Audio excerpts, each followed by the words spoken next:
is not what it was 1400 years ago.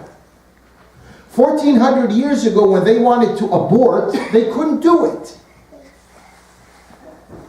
So if they wanted to end a life, they do it immediately after birth. Within the first hour, the first minute, whatever, after birth, there was an abortion. With today's information around, that's not the way things are done. They will abort life in the womb, or they will abort life before there is life.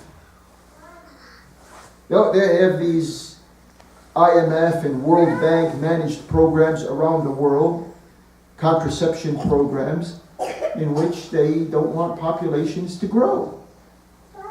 It's another method at getting rid of النفس التي حرم الله. You can't do that. But, there's... Anyways, the point here is we don't have the necessary output, because this Qur'an is made for our minds. Let's take away our minds. Let's for a moment assume we can't think.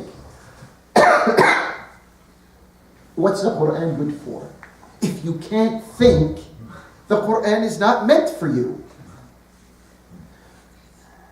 So, rufi al-qalam, registration of acts and responsibilities is annulled when a person is faqid al-aql, when there's no thinking in him or her.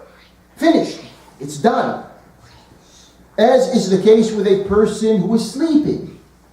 As is the case with a person who's unconscious.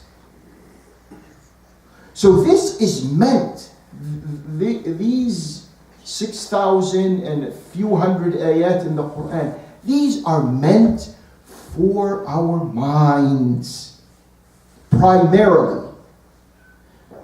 But because the Qur'an is so giving, it has so much to give, even if your mind cannot latch on to its precise meanings, it still has the capacity to fulfill your emotional being. That's another expression of Allah's rahmah. Don't feel sad that just because you can't understand the full range of meaning and the depth of meaning and the precision of meaning, don't think just because you can't understand, Allah is going to dismiss you and say, oh, tough luck, you can't make it, bye-bye. No. Allah is Rahman and is Rahim. Therefore you feel Allah. If you can't think Allah, you feel Allah. Which, I just remembered an event that was related to me many, many years ago. Back in the 1960s and 1970s, when there used to be a Soviet Union, they used to give scholarships to the different types of countries and organizations that were leftists and socialists and communists and these types. So one of these recipients of Soviet scholarships was the Palestine Liberation Organization, the PLO. They used to allocate certain scholarships to Palestinians, and they were dispersed to certain students who qualified to get good grades if they go and study in the Soviet Union. So one of these persons who got this scholarship was a Muslim, a committed Muslim, an enlightened Muslim, that type. So he went to a city, I can't remember exactly, I think it was Bukhara, but, don't hold me responsible for my mistake if it's not. Anyways, it was a city that was in an area that was predominantly Muslim, that was part of that Soviet Union, because they had Tajikistan, they had Uzbekistan, they had Turkmenistan, they had Kazakhstan. they had these, places. So this person went to one of these places where the majority of the people out there are Muslims, at least by names. They're Muslims. So after he began studying there for a while, he began to know some people. Some people began to know him. And when they realized these Muslims were living in that particular university area that he was attending, when they realized it seemed like this is a very sincere and very enlightened Muslim, let us invite him to one of our, at that time, the practicing Muslims were Sufis. And they had their weekly or their bi-weekly meetings that were underground, away from the authorities, where no one would know what's going on. So they had enough confidence in this person. They knew him for a while. So let's invite him, and maybe he can, help us out with understanding our Islam. So he went. Of course, he didn't know what was going on. Someone invited him, and he went. And he went there. He sat down. There were brothers and sisters. And then they brought a copy of the Qur'an to him. They said, "Could you read it?" And he opened it up and he said, "Sure." I can't remember if he told me. It was this person himself telling me, by the way. It wasn't some third person saying this. He said, "Yeah, sure." So he opened the Qur'an up and he began reading the Qur'an. I can't remember yet. Maybe it was a few pages, just like this Qur'an. Any Qur'an that you have, you just open it up, and he began reading. He's an Arabic speaker, so this is not a foreign language to him. That page that I opened up right here says, وَقَالَ الْمَلِكُ إِنِّي أَرَى سَبْعَ بَقَرَاتٍ سِمَانٍ يَأْكُلُهُنَّ سَبْعٌ عِجَافٌ وَسَبْعَ سُنبُلَاتٍ خُضْرٍ وَأُخَرَ يَابِسَاتٍ. So he's reading just normally. And they're watching very closely.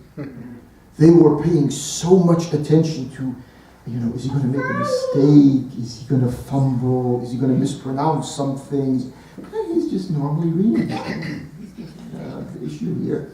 So as he was, involved in reading the ayat, he actually was not watching what was going on around him. He didn't realize. So after, I guess, he read a couple of pages, and then he looked around, he saw these people, they were just tears coming out of their cheeks. He said, almost all of them. Yeah, he said. And then he wondered in himself. He said, what happened? Did they understand these ayats in such a way that moved them to this extent? But obviously that wasn't their language, and they couldn't understand his recitation of it. So after, he read, and then they told him, can you explain to us what you just read? He said, yeah, of course. And so he explained to them what he just read. And he said, it's my time to ask a question. He said, what is it? He said, why is everyone emotional? Why is everyone in tears? He said to him, because you can read the Qur'an. And you can understand it. And we can.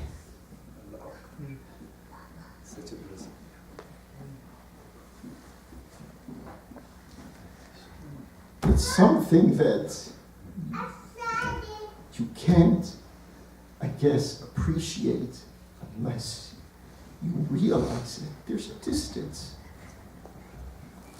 But even though there's a distance, you might be reading the Qur'an, you might be trying to understand what is said in the Qur'an. You might be trying to do that. And Allah, just because you don't understand, is not looking the other way. He's not. The effort is what counts. But then the blame is on some of these people who understand very well the meanings of the Qur'an. It's not a matter of they can't understand what the Qur'an means. They know exactly what it means. But after knowing exactly what it means, they have a clash with it. This becomes a problem. We have. Don't think simply because someone's going to read the Qur'an and understand the ayat in the Qur'an, they're going to follow what the Qur'an is saying. No, that's not necessarily so. We have some people, some of them could even be scholars. I don't mean, some people, in some quarters, when we use this word, some people get offended. No, we're not trying to offend anyone. We're not trying to get on anyone's nerves. We're just trying to look at reality and see what's out there in the real world. There are real people. They've went to school, they've studied this for years and years. They understand the meanings of it. When it comes to real life, you say, no, don't remind us of what the Qur'an is saying. Or, worse yet, they will take some of these meanings and they will try to adjust it, to turn it in a way that will serve either their own personal interests or larger corporate interests. They'll do that.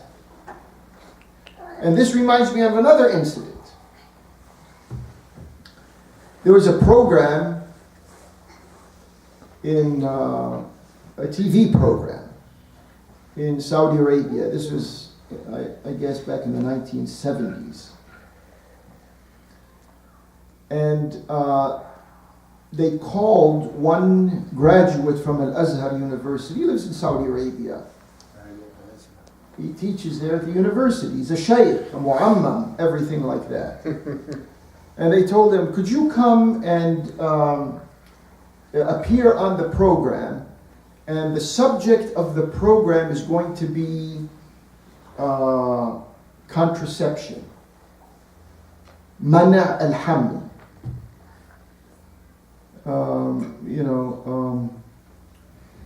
A woman avoiding pregnancy. He said, oh yeah, sure, I can come on the program. But then he asked, he said, I want to know, because I don't want to, I don't want to cause any problems. He said, you want me to present the pros of getting pregnant or the cons of getting pregnant? Meaning that in his mind, he has two sets of arguments. One of them, he can promote women getting pregnant, and he'll use ayat and ahadith. So do you want that? Or do you want the opposite? And he can quote ayat and ahadith for the opposite. You tell me, this person doesn't understand the Qur'an and the ahadith. He understands them so well that in his mind, he doesn't have the yaqeen of what is right and wrong. He just has two arguments that he can present to the public. Forget about what is right and wrong. That's in his mind. So, do we have people who understand the meanings? We were speaking just a few minutes ago about individuals and people who they want to understand the meanings of the Qur'an. And if they can't understand it, they become so emotional because they can't understand it. And then we have, on the other side, those people who understand exactly what the Qur'an means, but they want to twist it in their own way to serve their own purposes.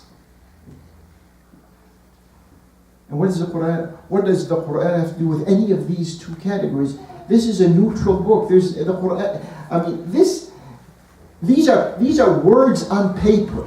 That's all. When you think about it, these are words on paper. That's all they are. But how these words on paper, how they make it into your heart and into your mind. And in the best case scenario, with equal access. That's the ideal way. 50% of it is going to your heart, and 50% of it is going to your mind. Therefore, you have gained the 100% of the meanings in such a way that you can't plead ignorance, and then you can't play tricks with it. Your heart will tell you you can't play tricks with it. Your mind will tell you you can't plead ignorance of it. That would be the ideal. We'd have something like that. But once again, this is who we are today. We've endured a history because we've been so absent-minded from this Qur'an. We've endured a history that we want to judge a person's worth, a person's Islam, concerning some fiqhi issues, not concerning some scientific issues. Do we understand these in the Qur'an? Don't understand? Forget about 750 ayat. Basically, our social character says, we don't care about 750 ayat in the Qur'an that are speaking about issues that have to do with discoveries and investigation and research. We're not concerned with that. So what are you concerned with? Oh, we're concerned with the fiqhi issues, the 150 other ayat in the Qur'an. These are what we are concerned with. So therefore we come to a masjid, like this masjid here. We come to a masjid here. If we happen to be a Sunni, we can't pray the same way a Shia prays in this masjid. Why? Because we're imprisoned to those 150 ayat. We're prisoners of them. Not prisoners, I wish we were prisoners. We're prisoners to our own selfish interpretation of those 150 ayat. Therefore, I can't exchange recognition with another Muslim. And this goes the other way around. If a Shia was to go to a Sunni masjid and he sees the Imam praying in a certain way, he wants to pray in his own way. Why? Because he's hostage to his personal interpretation. He can't offer recognition to the other Muslim. That's how simplistic we have become. And we've caged ourselves into this. I've yet to come across a healthy... I may see some individuals who will do things like this. They'll go to a masjid that is not of their own particular fiqhi school of thought. They will go and they will, not as a matter of recognizing the other Muslim as an equal. No, not that. Just as a matter of maybe getting along. They want to get along. So to get along, they will, for that time, they'll just pray just like these other Muslims are praying. Maybe. So what does it mean? You ask yourself, when you come to a particular masjid, and you find that in that particular masjid, the way the salah is offered doesn't exactly, there's so many, there's about 80% that agrees with you. There's about 20%, let's say, that doesn't. So what's wrong with offering recognition to the other Muslim? Some people say, I'm going to jump the issue here. Some people say, this is nifaq. No, it's not nifaq. Plurality in Islam is not nifaq. If you recognize the validity of the ijtihad of the other Muslim, that's not nifaq. You're just recognizing that. That's all you... That doesn't mean if you come and share with other Muslims the way that they pray, you have somehow bartered away or lost your own identity. No. You've done that because you have a healthy identity. People who are scared to do such a thing is because they're not confident of who they are. A Shia who's afraid to pray like a Sunni out of equal recognition, he's not confident of his own tashayyuh. A Sunni who cannot pray like a Shia as a matter of equal recognition, He's not confident of his tasannun. It takes people who are confident of who they are so that we can all lock hands with each other and move forward on all of the other ayat that are unnoticed in the Qur'an. Ayat that have to do with al-munafiqeen and al-mushrikeen and al-zalimeen and al-fasiqeen and all of these words that also have lost definition, have lost meaning. When you read your translations of the Qur'an, they say, who's a kafir? In today's world, there's this takfiri thing going around. Oh, he's a kafir. Well, why, to ask him, why is he a kafir? He'll come back to those fiqhi issues. A person becomes a kafir because of fiqhi issues. Where did this come from? The Qur'an itself says, فَمَنْ شَاءَ فَلْيُؤْمِنْ وَمَنْ شَاءَ فَلْيَكْفُرْ. Whoever wants to commit themselves to Allah, they have the freedom to do so. Whoever wants to deny Allah has the freedom to do so. This is guaranteed in the Qur'an. What's this? But this is what happens when we begin to close our minds and we don't have the horizon of the Qur'an. We begin to suffer. Who's suffering? We are suffering. Who's losing lives? We are losing lives. Who's playing us as the fool? Our common enemies. And, don't rock the boat, get someone to speak to these types of issues. Oh, wait a minute here. Throw them out of the masjid. Throw them out. Yeah, they throw them out.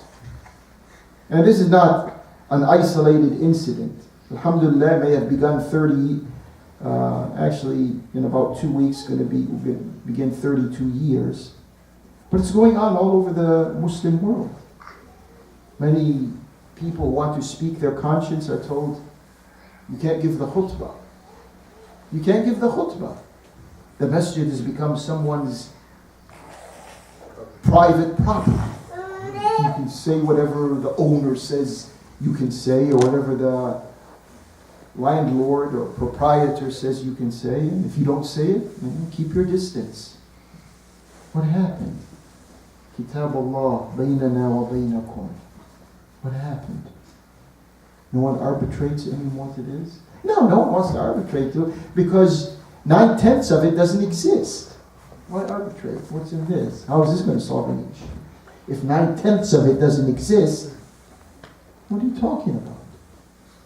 That's where we are. And I guess with that, my time has come to an end. I ask Allah subhanahu wa ta'ala to accept from me and from you. And I hope I have somehow communicated some message. As I said, from my perspective, this was Muhammad al-Asi light.